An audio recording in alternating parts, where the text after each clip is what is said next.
আর কিছু মানুষ বেহায়ার মতো, বেকুফের মতো, নাদানের মতো ওই মেলা বাজারে আড্ডা মারিয়ে বেড়াচ্ছেন। কেউ হয়তো মোবাইলে টাচ করতেছেন, মোবাইলে টিচ করছেন। নাউজুবিল্লাহ বিল জালিক। আপনি কি জানেন আপনি কোন জায়গায় আছেন আর তারা কোন জায়গায় আছে? শুনুন তাহলে, নবীর হাদিস দিয়ে বলছি, তাহলে বুঝতে পারবেন। আল্লাহ পাক রব্বুল আলামিনের নবী বলেন, ওয়া মাজতামা কওমুন ফি বাইতিন মিন বুয়ুতিল্লাহ।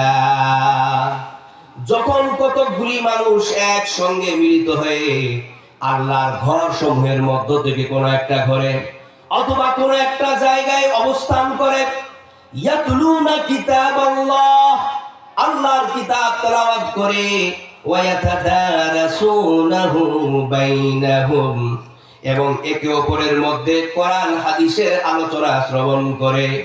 আল্লাহর নবী বলেন, ইল্লা নাযালাত আলাইহিমুস সাকিনাহ, আল্লাহর প্রশান্তি তাদের উপরে বর্ষিত হয়ে যাবে। বলুন সুবহানাল্লাহ।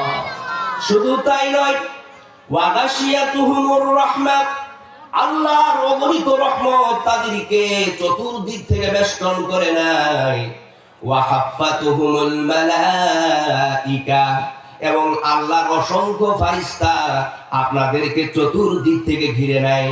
ওয়া যাকারাহুমুল্লাহু ফী মান ইনদাহ, এবং আল্লাহ পাক রব্বুল আলামিন ফেরেশতাদেরকে সামনে রেখে আপনাদের সকলকে নিয়ে অহংকার করে আর গর্ব করে, জোরে বলুন সুবহানাল্লাহ।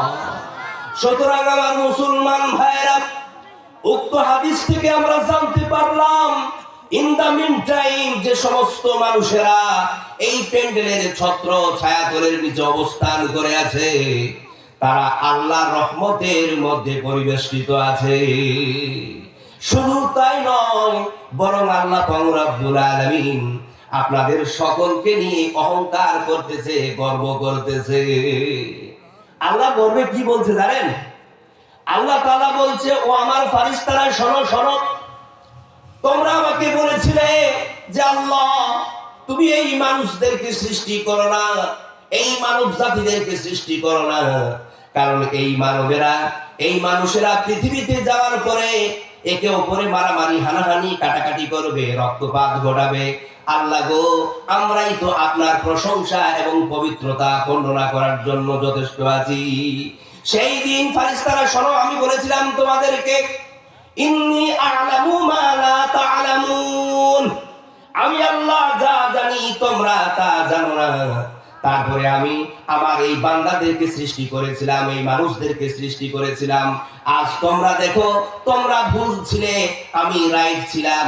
আমার বান্দারা কত সুন্দর করে বসে তারা কোরআন হাদিসের আলোচনা শ্রবণ করতেছে, জোরে বলুন সুবহানাল্লাহ। তাহলে যারা আপনারা বসে আছেন, আপনারা হচ্ছেন আল্লাহর রহমতের মধ্যে পরিবেষ্টিত, আর যারা বাইরে ঘুরে বেড়াচ্ছে ওরা আল্লাহর গজবের মধ্যে পরিবেষ্টিত আছে। যেখানে কোরআন হাদিসের আলোচনা তাদের কানে পৌঁছায়, তারা মন দিয়ে না শুনে কি করে আড্ডা মারাতে পারে? নাদান মুসলমানেরা, খবরদার, নিজেকে সংযত করুন। যেখানে আল্লাহ তাআলা স্পষ্ট করে বলেছেন, রাসূল সাল্লাল্লাহু আলাইহি ওয়াসাল্লাম স্পষ্ট করে বলেছেন, যেখানে আমার কোরআন তেলাওয়াত হবে তোমাকে চুপ থাকতে হবে। এখানে কোরআনের আয়াত তেলাওয়াত হচ্ছে আর আপনি বাইরে ঘুরে বেড়াচ্ছেন। সুতরাং I am requested all of them, আমি প্রত্যেকটা মানুষের কাছে অনুরোধ করতেছি, আপনারা বাইরের প্রত্যেকটা জায়গাকে পরিত্যাগ করে এসে এখানে প্যান্ডেলের ছত্র ছায়া ধরে বসুন।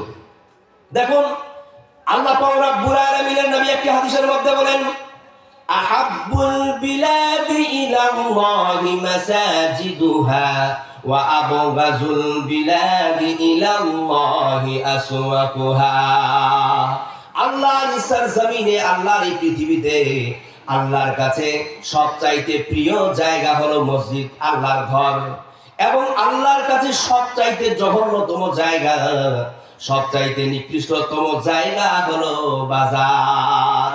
আমি আল্লাহর কসম করে বলতে পারি, এই জালসার বদন্যতায় পার্শ্ববর্তী এলাকায় যে মেলা বাজার লেগেছে, এটা সেই বাজার যেই বাজারের ব্যাপারে রাসূল সাল্লাল্লাহু আলাইহি ওয়াসাল্লাম লানত করেছেন, অভিশাপ দিয়েছেন।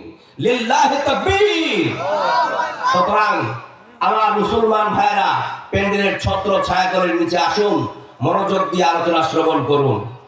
আমি আমার শুরুতেই আপনাদের মাঝে পবিত্র কোরআনুল কারীম থেকে 3 জায়গা থেকে 3টি আয়াত তেলাওয়াত করেছিলাম, তাই না? আর একটা হাদিস পেশ করেছিলাম, তাই না? ইনশাআল্লাহ কোরআনের আয়াত এবং হাদিসের দিকে দৃষ্টিপাত করেই আপনাদের মাঝে একগুচ্ছ আলোচনা ছড়িয়ে দেব ইনশাআল্লাহ তাআলা। ওয়া মা তাওফিকি ইল্লা বিল্লাহ। মন দিয়ে শুনে রাখবে, আমি কখনোই এই জলসা মাহফিলের ব্যবস্থাপনাটাকে বিনোদন এবং আড্ডার জায়গা মনে করি না। আমি মনে করি এটা একটা ক্লাসিক্যাল ব্যবস্থাপনা। এখন আমি মনে করতেছি যে আমি চেয়ারে বসে আছি, তার মানে আমি একজন এজ এ শিক্ষক, এজ এ টিচার। আর যারা আমার সামনে আপনারা বসে আছেন, আপনারা সকলেই আমার ছাত্র। এমনটাও হতে পারে যে আমার সামনে যে সমস্ত মানুষেরা বসে আছে, আমার চাইতে অনেক জ্ঞানী মানুষ বসে আছে, কিন্তু ইন দ্য মিন টাইম আমি কি ভাববো যে আপনারা আমার ছাত্র। আর আমাকে একটা বিষয়ের উপরে আপনাকে জ্ঞান, সার্বিক জ্ঞান, আমার সময় যেহেতু কম, সেই স্বল্প সময়ের মধ্যে একটা সার্বিক জ্ঞান, সাধারণ জ্ঞান আপনাদেরকে দিয়ে যেতে হবে। সেটাই আমি চিন্তা করতেছি, সেটাই বলছি। আমি তো বললাম, তারপরে যদি ঘোরাফেরা করেন তাহলে আপনাদের অন্তঃকরণের মধ্যে যারা পরিমাণ ইমান নাই, কানে বলার কোনো দরকার নাই। শুনুন আমার মুসলমান ভাইয়েরা, এই ওয়াজ মাহফিলের আয়োজনগুলো কেন করা হয়, বক্তাদের কেন আনা হয়? এই জন্যই যাতে করে আপনারা হেদায়েত প্রাপ্ত হতে পারেন। আমি দেখলাম এতদিন ধরে বাংলাদেশের মাটিতে, আমাদের ভারতের মাটিতে, পৃথিবীর মাটিতে অনেক ওয়াজ মাহফিল হলো, অনেক আলেম ওলামা মানুষদেরকে হেদায়েত দেওয়ার প্রচেষ্টা চালালো, কিন্তু আজ পর্যন্ত কিছু মানুষ তো হেদায়েত হয়েছে, কিন্তু সর্বোপরি মানুষ কিন্তু হেদায়েত হলো না। আজ আমি মানুষের হেদায়েত প্রাপ্ত হওয়ার জন্য নতুন একটা আইডিয়া দিয়ে যাব। এই এদিকে অ্যান্সার প্লিজ। আমার সামনে কেউ উলুক উলুক করবেন না। যদি শুনতে না চান সোজা উঠে সাইডে বেরিয়ে যাবেন। আপনার দৃষ্টি শ্রীগানের ন্যায় আমার দিকে থাকতে হবে, দৃষ্টিচ্যুত হলে হবে না। আমার ব্রেন ডাইভার্ট হবে, বোঝা যাচ্ছে? মন দিয়ে শুনুন, প্রত্যেকটা কথা মূল্যবান হবে। একজন মানুষকে হেদায়েত প্রাপ্ত হওয়ার জন্য আলেম ওলামার নসিহতের প্রয়োজন হবে না। একজন মানুষকে আল্লাহর পথে আসার জন্য, সঠিক পন্থা অবলম্বন করার জন্য কোন আলেম ওলামার ওয়াজের, কোন আলেম ওলামার নসিহতের প্রয়োজন হবে না। ছোট্ট একটা বিষয় যদি আপনারা বারবার আপনাদের ব্রেনের মধ্যে ঘুরপাক করান, বারবার যদি সেই জিনিসটাকে স্মরণ করেন, তাহলে আপনার জীবনের জন্য সেটাই সবচাইতে বড় নসিহত হয়ে দাঁড়াবে। জোরে বলুন সুবহানাল্লাহ। সেটা কি? আমি বানিয়ে কথা বলার জন্য এসেছি না, আগে হাদিস বলবো, তারপরে আমার কথা শুনবো। আল্লাহ পাক রব্বুল আলামিনের নবী বলেন, আল মাউতু ইয়াইদুহু, মউত হচ্ছে এই পৃথিবীর সবচাইতে বড় নসিহত। জোরে বলুন সুবহানাল্লাহ। মৃত্যু, মউত, মউত, মৃত্যু, এটা এমন একটা বেদনা ভরা, যন্ত্রণা ভরা শব্দ বা ওয়ার্ডস, এত বেদনা ভরা। যদি কোনো মানুষ, এই যে বাপ, এদিকে এদিকে অ্যাটেনশন প্লিজ, পিছনে কেউ বলছে না, আমি বলছি, যদি কোনো মানুষ মৃত্যুটাকে, মরণটাকে গভীরভাবে একটু নিজে চিন্তা করে আর ভাবে, আল্লাহর কসম করে বলি, এই মৃত্যুটা তার জন্য সবচাইতে বড় নসিহত হয়ে যাবে। জোরে বলুন সুবহানাল্লাহ। দেখুন মৃত্যু কত বড় বিষয়। মৃত্যুর ব্যাপারে আল্লাহ পাক, আল্লাহ নবী বা আমাদেরকে কি আদেশ করেছেন মৃত্যুর ব্যাপারে, আল্লাহ তাআলা কি বলছেন শুনুন। আল্লাহ পাক রব্বুল আলামিন বলেন, ইন্নাকা মাইয়িতুন ওয়া আন্নাহুম মাইয়িতুন।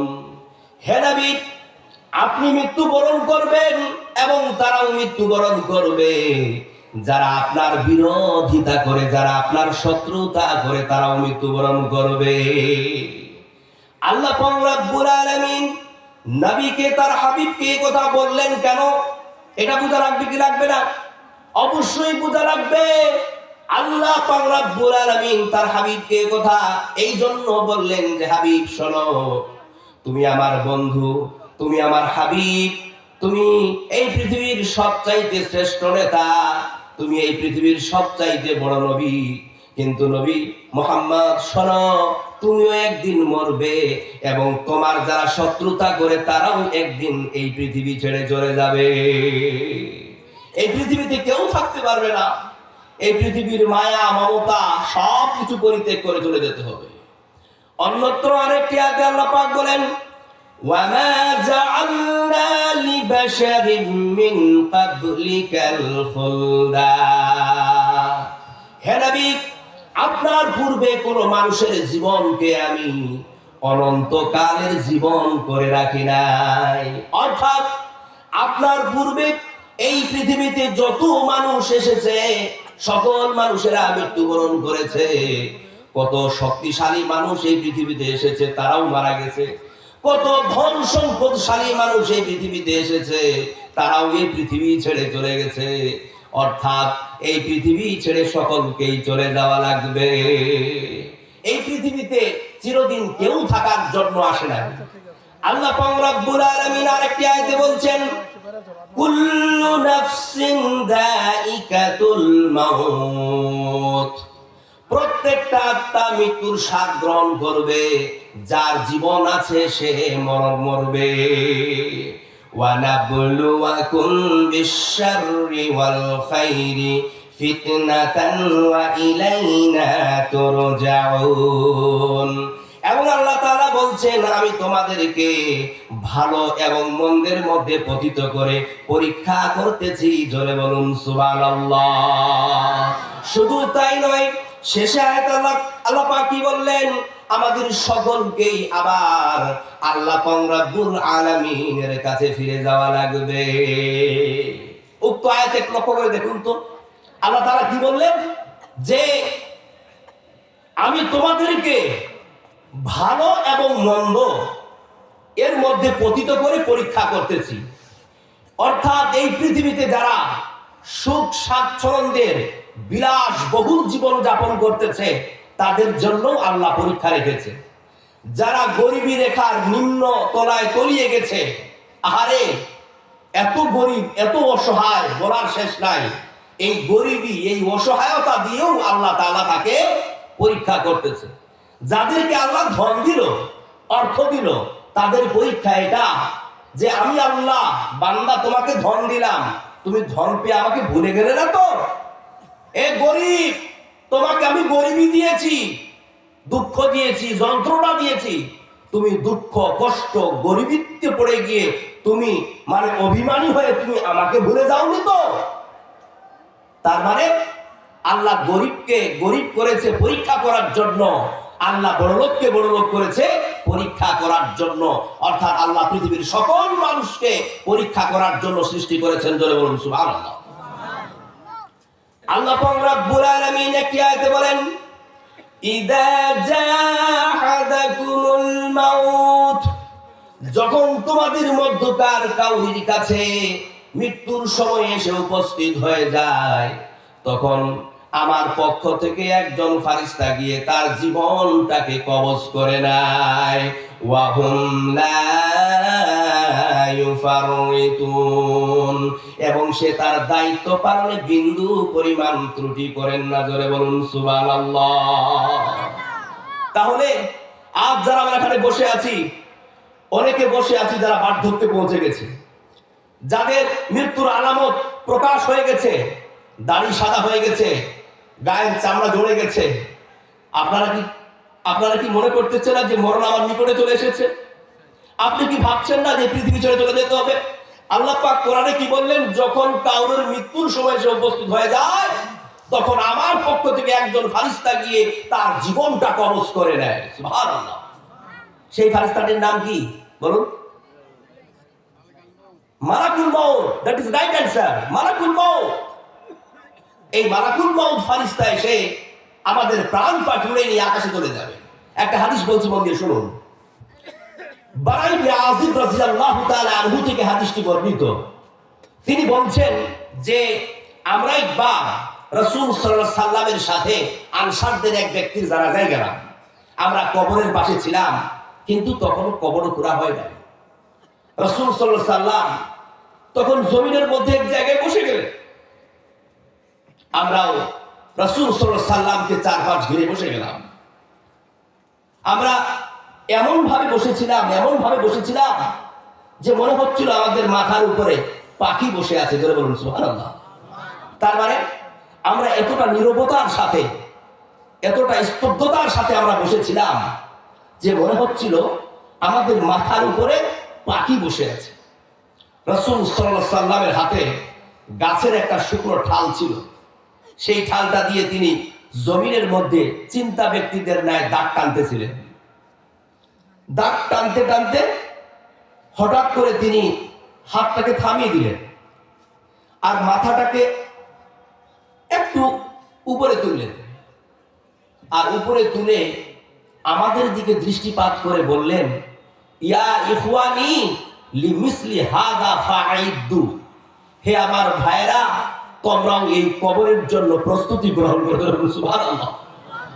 সাহাবীরা বলছেন, যখনই রাসূল সাল্লাল্লাহু আলাইহি সাল্লাম এই কথা বললেন, আমরা রাসূল সাল্লাল্লাহু আলাইহি সাল্লামের চোখের দিকে তাকালাম, তার ফেসের দিকে তাকালাম, আর আমরা ভাবলাম যে রাসূল সাল্লাল্লাহু আলাইহি সাল্লাম এই কবরের মাঝে, এই কবরস্থানে এমন কি দেখতে পেলেন যে রাসূল সাল্লাল্লাহু আলাইহি সাল্লাম এই কথা বললেন যে আমার ভাইরা, তোমরাও এই কবরের জন্য প্রস্তুতি গ্রহণ করো।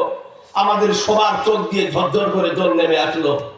তারপর রাসূল সাল্লাল্লাহু আলাইহি সাল্লাম বলতে লাগলেন, যখন কোনো মুমিন ব্যক্তি, যখন কোনো মুত্তাকিন ব্যক্তি, নামাজি ব্যক্তি এই দুনিয়া ত্যাগ করে, তখন তার কাছে আকাশ থেকে উজ্জ্বল চেহারা বিশিষ্ট একদল ফারিস্তা নেমে আসে। তারা তার দৃষ্টি সীমার দূরে গিয়ে বসেন। তারপর মালাকুল মাউত চলে আসে। আসার পরে বলে, ও পবিত্র আত্মা, ও মুত্তাকিন ব্যক্তির আত্মা, তুই আল্লাহর রহমতের দিকে বেরিয়ে আয়, তুই আল্লাহর সন্তুষ্টির দিকে বেরিয়ে আয়। তৎক্ষণাৎ আত্মাটা অতি সহজে বের হয়ে আসে, যেমনি ভাবে পানি কলস থেকে সহজে বের হয়ে আসে। মালাকুল মাউত আত্মাটাকে নিজের কাছে ক্ষণিকের জন্য রাখেন না, বরং ওই অপেক্ষামান ফারিস্তারা আত্মাটিকে গ্রহণ করে নেয়, তার উপরে খুশবু ছিটিয়ে দেয়, তাকে সাদা কাপড়ে মুড়ে নেয় এবং তাকে নিয়ে তারা আকাশের দিকে উঠতে শুরু করে। যখন তারা প্রথম আকাশে পৌঁছায়, আকাশের দরজা খুলতে চাওয়া হয়, আকাশের দরজা খুলে দেওয়া হয়। প্রথম আকাশে যে সকল ফারিস্তারা থাকে তারাও ওই আত্মাটির পিছু নিতে লাগে। তারপরে তারা দ্বিতীয় আকাশ, তৃতীয় আকাশ, চতুর্থ আকাশ, পঞ্চম আকাশ, ষষ্ঠ আকাশ ভেদ করে সপ্তম আকাশে গিয়ে পৌঁছে যায়। তারপরে একজন গায়েবী আওয়াজকারী আওয়াজ দিয়ে বলে, এটা মুমিন ব্যক্তির আত্মা, এটা পবিত্র আত্মা, সুতরাং তোমরা এই আত্মাটাকে ইল্লিনের মধ্যে নিক্ষেপ করে দাও। তখন ফারিস্তারা আত্মাটিকে সসম্মানে ইল্লিনের মধ্যে নিক্ষেপ করে দেয়। পক্ষান্তরে যখন কোনো কাফির ব্যক্তি, যখন কোনো বেঈমান ব্যক্তি, বেনামাজি ব্যক্তি এই দুনিয়া ত্যাগ করে, তখন আল্লাহর পক্ষ থেকে আকাশ থেকে একদল কালো কুৎসিত চেহারা বিশিষ্ট ফারিস্তা নেমে আসে। তারা তার দৃষ্টি সীমার দূরে গিয়ে বসেন। তারপরে মালাকুল মাউত নেমে আসে। আসার পরে বলে, ও খাবিস আত্মা, ও পবিত্র আত্মা, তুই আল্লাহর গজবের দিকে বেরিয়ে আয়, আল্লাহর অভিশাপের দিকে বেরিয়ে আয়। কিন্তু তখন আত্মাটা আর শরীর থেকে ভয় বের হতে চায় না। আত্মাটা দেহের মধ্যে এদিক ওদিক দৌড়াদৌড়ি করতে শুরু করে। মালাকুল মাউত জোর করে তার দেহের মধ্যে হাতটা ভরে দিয়ে আত্মাটিকে ছিঁড়ে টেনে বের করে নিয়ে আসে। এই জন্য হাদিসে বলা হয়, যখন কোনো কাফির ব্যক্তি দুনিয়া ত্যাগ করে, যখন কোনো মুশরিক ব্যক্তি দুনিয়া ত্যাগ করে, তখন মৃত্যুর সময় ওই ব্যক্তিটা বড় যন্ত্রণা পায়। মালাকুল মাউত আত্মাটিকে নিজের কাছে ক্ষণিকের জন্য রাখেন না, বরং ওই অপেক্ষমান ফারিস্তারা নিয়ে আকাশের উপরে উঠতে শুরু করে। যখন তারা প্রথম আকাশে পৌঁছায়, তার জন্য আর আকাশের দরজা খুলে দেওয়া হয় না, বরং গায়েবী আওয়াজকারী আওয়াজ দিয়ে বলে, এটা কাফির ব্যক্তির আত্মা, এটা মুশরিক ব্যক্তির আত্মা, এটা অপবিত্র আত্মা, সুতরাং তোমরা এই আত্মাটাকে জিল্লতের সঙ্গে সিজ্জিনের মধ্যে নিক্ষেপ করে দাও। কি বুঝতে পারলেন ভাই? হাদিস থেকে বোঝা গেল যে মুমিন ব্যক্তির আত্মাকে আল্লাহ তাআলা আদেশ করবেন ইল্লিনে নিক্ষেপ করার জন্য, আর কাফির ব্যক্তির আত্মাকে আদেশ করবেন আল্লাহ তাআলা সিজ্জিনে নিক্ষেপ করার জন্য। তাহলে সিজ্জিন আর ইল্লিন কাকে বলে জানা লাগবে না? অ্যাটেনশন প্লিজ, জানা লাগবে না? শর্টকাটে বলি, ইল্লিন হচ্ছে জান্নাত সম জায়গা। যেমন জান্নাতে সুখ আছে, শান্তি আছে, তেমনি ভাবে ইল্লিনে সুখ এবং শান্তি আছে। আর সিজ্জিন হচ্ছে জাহান্নাম সম জায়গা। যেমন জাহান্নামে কষ্ট আছে, যন্ত্রণা আছে, বেদনা আছে, তেমনি ভাবে জাহান্নামে কি আছে, মানে সিজ্জিনের মধ্যে কি আছে? কষ্ট আছে, যন্ত্রণা আছে, বেদনা আছে। জোরে বলুন সুবহানাল্লাহ। আমার মুসলমান ভাইরা, আমরা হয়তো অনেকে এটা গেস করতে পারি না। আমরা মনে করি যে আমরা মায়ের পেট থেকে যখন বের হয়ে দুনিয়ার এই আলো বাতাস দেখলাম, জন্ম নিলাম, আরেকদিন মালাকুল মাউত যখন আমার প্রাণটা উড়ে নিয়ে চলে যাবে, আমার মৃত্যু হয়ে যাবে, আপনি হয়তো মনে মনে ভাবেন যে মায়ের পেট থেকে আসা আর দুনিয়া থেকে বিদায় নেওয়া, এটাই হচ্ছে আমার জীবনের পরিধি, তাই না? কিন্তু আদৌ তা নয়। আপনি জানেন না আপনার জীবনের পরিধিটা কত বিশাল। আমার মুসলমান ভাইরা, যত মানুষ এই পৃথিবীতে আছে বর্তমান, যত মানুষ পৃথিবীতে আসার পর কবরে চলে গেছে, পূর্ব কিয়ামত পর্যন্ত যত মানুষ পৃথিবীতে আসবে, সকল মানুষগুলোকে আল্লাহ তাআলা সৃষ্টি করে আলামে আরওয়াহ রূহের জগতে রেখে দিয়েছিলেন। জোরে বলুন সুবহানাল্লাহ।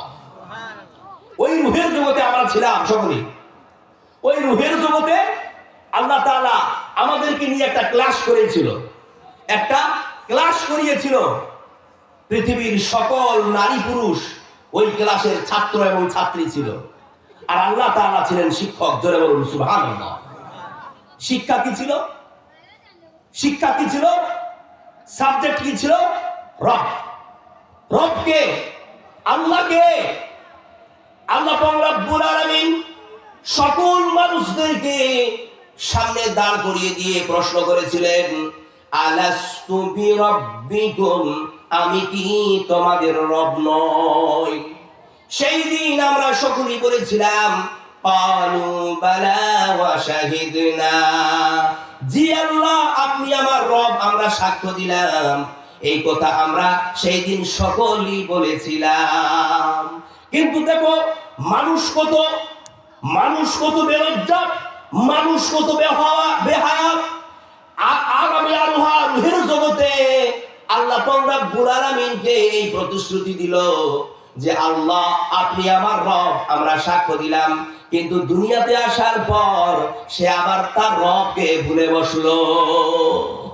মানুষ, একটা কথা মাথায় রাখবা, বাংলাদেশের প্রত্যেকটা মানুষকে বলে যাচ্ছি, বাংলাদেশের মাটিতে আছি বলে তাই বলছি, ভারতের মাটিতে যখন থাকি তখন ভারতকেও বলি, একটা কথা মাথায় রাখবা, তোমরা বা আপনারা কোনদিন নাজাত পাবেন না, পরিত্রাণ পাবেন না যদি রবকে ভুলে যান।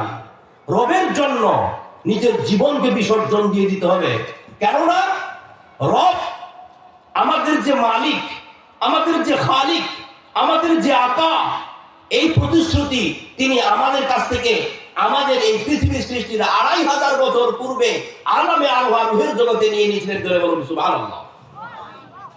এবার দেখুন কত সুন্দর একটা কন্টেন্টস। এই পৃথিবী ছেড়ে যখন আমরা চলে যাব আলামে বারজাখ, কবরের জগতে, তখন কবরের জগতে যাওয়ার পর প্রথম প্রশ্ন কি করা হবে বলুন তো? বলুন, মান রাব্বুকা, তোমার রবকে?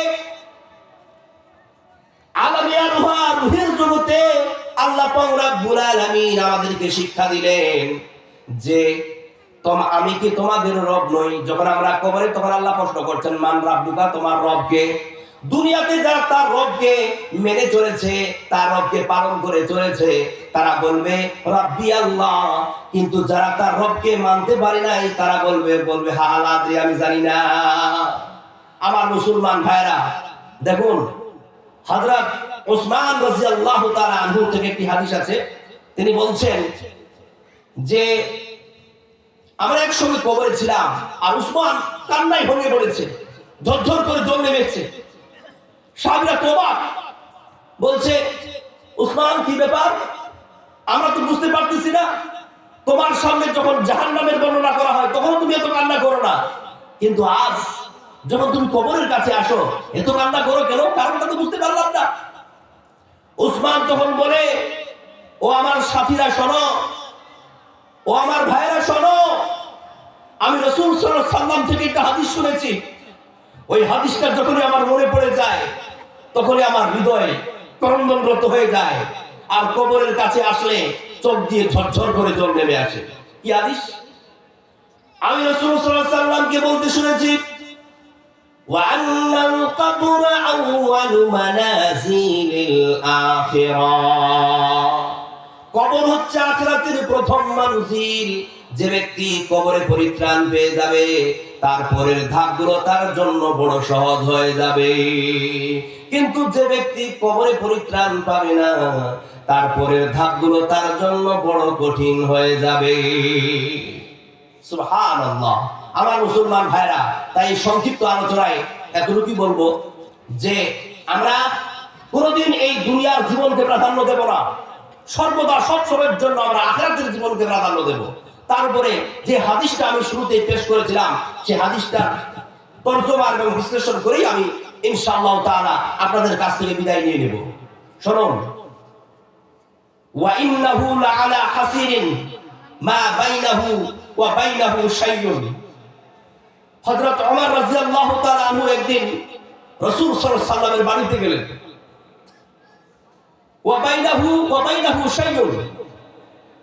রাসূল সাল্লাল্লাহু আলাইহি ওয়াসাল্লাম একটা চাটাইয়ের উপরে শুয়েছিলেন, আর রাসূল সাল্লাল্লাহু আলাইহি ওয়াসাল্লামের শরীর আর চাটাইয়ের মাঝখানে আর কোনো কাপড় ছিল না। ওয়া তাহতা রাসিহি বিসাদাতুন মিন আদামি হাসুহা লিফুন। এবং রাসূল সাল্লাল্লাহু আলাইহি ওয়াসাল্লামের মাথার নিচে গাছের ছাল ভর্তি একটা বালিশ ছিল। ওয়া ইন্না ইনদা রিজলাইহি কারজান মাযবুবান। এবং রাসূল সাল্লাল্লাহু আলাইহি ওয়াসাল্লামের পায়ের নিচের দিকে গাছের লতা পাতার একটা স্তূপ ছিল। ওয়া ইনদা রাশিহি আহাব্বুল মুআল্লাকাতুন। রাসূল সাল্লাল্লাহু আলাইহি ওয়াসাল্লামের মাথার উপরে একটা পানির মশক ঝুলতেছিল। ফারাইতু আসারাল হাসির ফি জানবিহি ফাবাকাই। ওমর রাসূল সাল্লাল্লাহু আলাইহি ওয়াসাল্লামের গায়ের মধ্যে চাটাইয়ের দাগ দেখতে পেয়ে ফুঁপতে ফুঁপতে কাঁদতে লাগলেন। কান্নায় ভেঙে পড়লেন ওমর। রাসূল সাল্লাল্লাহু আলাইহি ওয়াসাল্লাম বলছেন, মা ইউবকিকা ইয়া ওমর, ওমর তুমি কেন কান্না করতেছো? ওমর তখন বলছে, ইয়া রাসূলুল্লাহ, ইন্না কিসরা ওয়া কাইসারা ফিমা হুয়া ফি। কিসরা এবং কাইসারেরা কত আলিশান বিল্ডিং এর উপরে কত আয়েশ আরামের সঙ্গে তারা জীবন যাপন করতেছে। ওয়া আনতা রাসূলুল্লাহ, আর আপনি হচ্ছেন আল্লাহর রাসূল, আপনি হচ্ছেন রাহমাতুল লিল আলামিন, আপনি হচ্ছেন সারা পৃথিবীর বাদশা, আর আপনার এই অবস্থা দেখে আমার চোখে জল চলে আসলো। উমর তখন রাসূল সাল্লাল্লাহু আলাইহি ওয়াসাল্লাম উমরকে সান্ত্বনা দিয়ে বলছেন, ওমর লা তাবকি, তুমি কান্না করো না। আমা তারজা আন তাকুনা লাহুমুদ দুনিয়া ওয়া লানাল আখিরাহ। উমর তুমি কি এটাতে সন্তুষ্ট নও যে তাদের জন্য দুনিয়া আর আমাদের জন্য আখিরাত? জোরে বলুন সুবহানাল্লাহ। দেখুন আমার মুসলমান ভাইরা, আল্লাহ রাব্বুল আলামিনের নবী উমরকে কত সুন্দর একটা বাক্য বলে সান্ত্বনা দিয়ে দিলেন। আল্লাহ নবী উমরকে সান্ত্বনা দিয়ে বললেন, উমর আমা তারজা আন তাকুনা লাহুমুদ দুনিয়া ওয়া লানাল আখিরাহ। উমর তাদের জন্য হলো দুনিয়া আর আমাদের জন্য আখিরাত। সুতরাং তুমি সর্বদা সব সময়ের জন্য আখিরাতের ফিকির করো, দুনিয়ার নয়। আমার মুসলমান ভাইরা, তাই সর্বশেষ কথাই আমাদের গাইডলাইন্স দুইটা, আল্লাহর কোরআন, রাসূল সাল্লাল্লাহু আলাইহি ওয়াসাল্লামের হাদিস। এই দুটোর উপরে দাঁড়িয়ে আমরা আমাদের নিজের জীবন যাপন চালিয়ে যাব, তাই না? কিন্তু দুঃখ লাগে, যন্ত্রণা হয়, এটা মনে পড়ছে তার জন্য বললাম। বাংলাদেশের মাটিতে বসে আমি যখন একটু general knowledge, Islamic general quiz মানে প্রশ্ন করলাম ওই লালমনিরহাটে, তো দেখলাম অনেক মানুষ ভুলভাল উত্তর দিচ্ছে। অবাক লাগে, কি করে সম্ভব, কি করে মেনে নেওয়া যায়?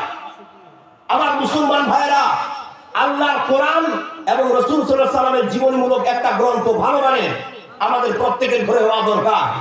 যতক্ষণ না আমরা আমাদের জীবনটাকে রাসূল সাল্লাল্লাহু আলাইহি ওয়াসাল্লামের আদর্শে করে তুলবো, ততক্ষণ পর্যন্ত আমরা পূর্ণ মুমিন হতে পারবো না।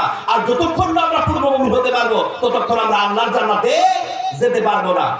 কিন্তু দুঃখ লাগে, আমরা যতটুকু রাসূল সাল্লাল্লাহু আলাইহি ওয়াসাল্লাম সম্পর্কে নলেজ রাখি, তার চাইতে অধিক পরিমাণে দেখছি আমার যারা হিন্দু ভাই তারা বেশি রাখে। কি করে সম্ভব? আপনি বলবেন যে মৌলভী সাহেব ইন্ডিয়া থেকে এসেছে তাই হিন্দুদের পক্ষপাতিত্ব করছে, কিন্তু না, আমার ঘরে যখন আগুন লাগে, আমার ঘর যখন ভেঙে যায়, তখন আমার যন্ত্রণা হয়। আমরা মুমিন, আমরা আল্লাহকে মানি, রাসূলকে মানি, কিন্তু গাধা আমার তরুণ যুবকদের আমি দেখতেছি যে রাসূল সাল্লাল্লাহু আলাইহি ওয়াসাল্লামের জন্ম কোথায় বলতে পারে না, রাসূল সাল্লাল্লাহু আলাইহি ওয়াসাল্লামের মৃত্যু কোথায় বলতে পারে না, রাসূল সাল্লাল্লাহু আলাইহি ওয়াসাল্লামের কয়জন স্ত্রী বলতে পারে না, রাসূল সাল্লাল্লাহু আলাইহি ওয়াসাল্লামের কয়জন ছেলে মেয়ে বলতে পারে না। কেন? অথচ তাদেরকে আবার ইন্ডিয়ার হিরো হিরোইনদেরকে জিজ্ঞাসা করো তো যে শাহরুখ খানের বাড়ি কোনটা, বলে দেবে।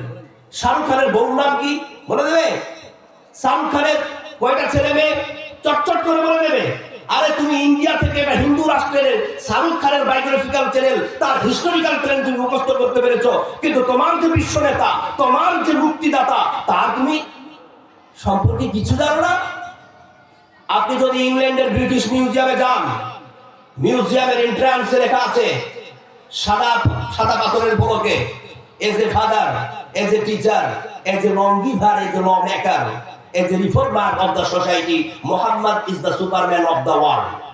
একজন নেতা হিসাবে, একজন শিক্ষক হিসাবে, একজন সমাজসেবক হিসাবে এই পৃথিবীর সবচাইতে বড় সুপারম্যান হলেন কে?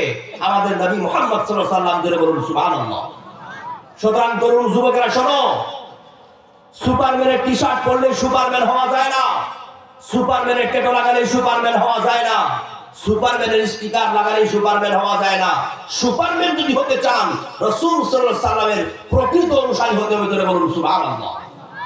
আপনি যদি একটু বৌদ্ধ ধর্মের দিকে উঁকি মেরে দেখেন, বৌদ্ধ ধর্মের একজন বিখ্যাত পুরোহিত, যার নাম কি?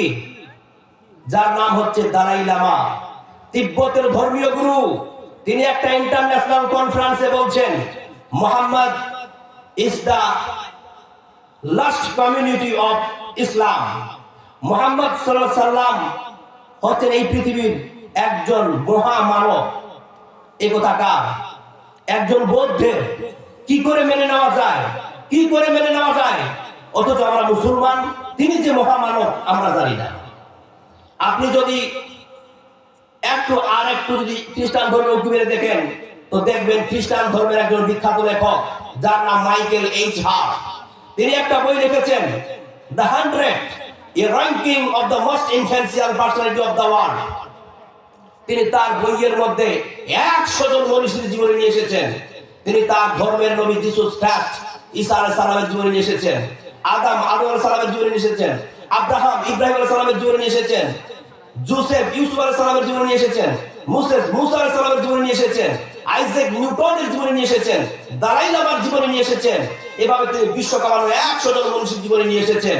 কিন্তু সবচাইতে আনন্দের আর মজার বিষয় কি জানেন? যে তিনি তার বইয়ের ফার্স্ট র্যাঙ্কিং এ যার নাম নিয়ে এসেছেন, তিনি হলেন আমার প্রিয়, আপনাদের সকলের প্রাণ প্রিয় নবী মুহাম্মদ সাল্লাল্লাহু আলাইহি ওয়াসাল্লাম। ধরে বলুন সুবহানাল্লাহ। বলুন, মাইকেল এইচ হার্ট কি মুসলিম না নন মুসলিম? তিনি একজন নন মুসলিম, খ্রিস্টান।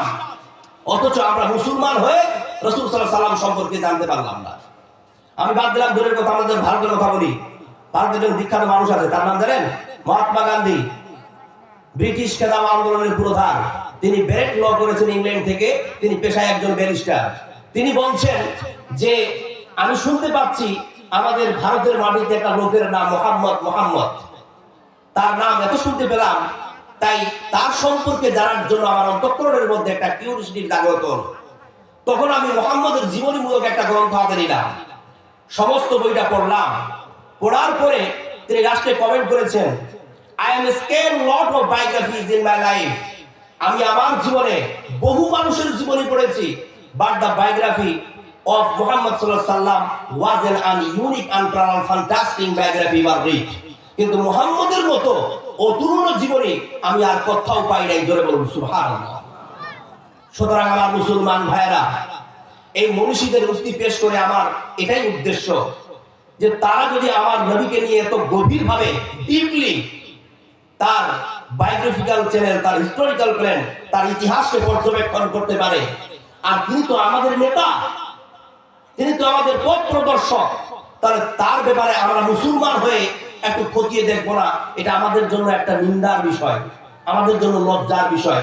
তাই আমি আলোচনাকে দীর্ঘায়িত করবো না, কারণ আমাকে সভাপতি মহাশয় বলে দিয়েছেন যে আপনার 10 মিনিটের মধ্যে শেষ করুন।